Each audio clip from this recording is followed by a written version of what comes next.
Táto maska na tvár robí vraj dokonalú pleť, tak si to poďme spolu vyskúšať. Malo by to ísť 1:1, tak to skúsime nejako odhadnúť.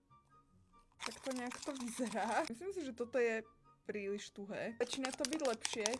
Už sa to začína podobať na tú konzistenciu vo videu, takže I guess fine. Oh my god. Dobre.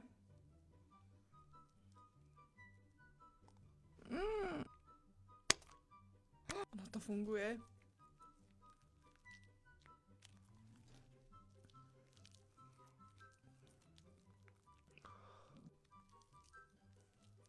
Akože mám pocit, že neviem dýchať. But it works. Necháme to chvíľu pôsobiť. Musím vám ukázať moje tričko.